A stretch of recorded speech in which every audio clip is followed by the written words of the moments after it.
Welcome back to another episode of Motogp Mac, and today going to talk about something a little bit different. Everyone remembers this crash back in Austria 2020.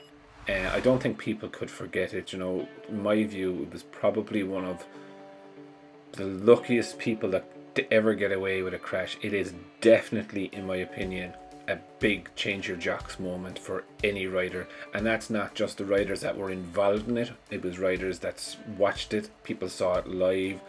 Make you kind of second guess yourself like I was watching it live on telly and I was just like so I could only imagine what it was like for the riders.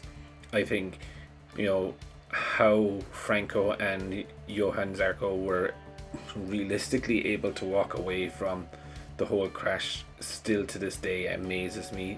How someone wasn't seriously injured or killed there. And again, with Maverick and Valet at that stage, the bike coming straight through the two of them, and you can see like it just flew over Maverick and it flew between Rossi. It was like, that's definitely a brown trousers moment in my view.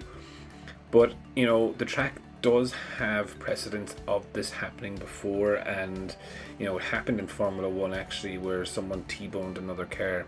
I think it was Cartacane in it, I'm not sure, but it was a long time ago.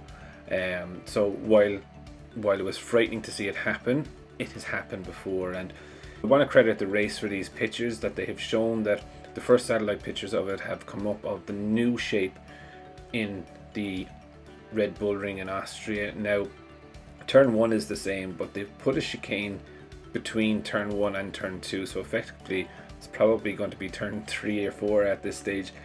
However, I'm not too sure, is that just going to be homologated for bikes or is it for everyone?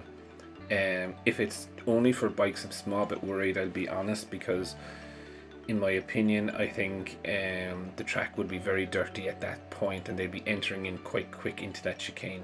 Now, whether it's just going to be a fast flip-flop chicane, I think it is. I don't think it's going to be very fast, but I think it's going to be like a Mugello style chicane, if I'm honest.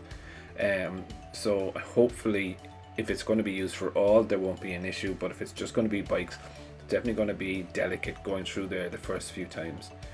They have interviewed Morbidelli on it, and Morbidelli quite likes it. So he's one of the ones that was involved in the crash, so if he's comfortable with it, then happy for it to go ahead. But it's definitely something that we're going to see this year when they return there, that there's going to be a chicane there rather than the couple of concrete blocks with some tires there to try and edge out the corner.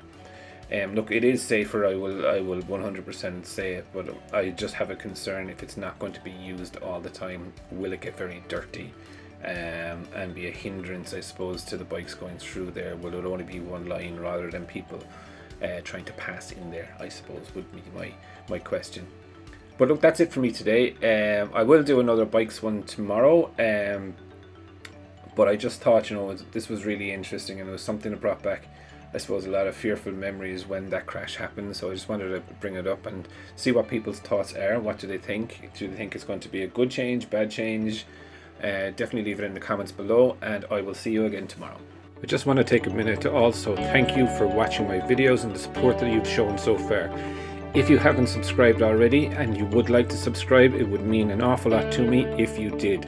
I'm starting this channel realistically so that we can all enjoy MotoGP together, with the aim of streaming a live video when the GP races are on.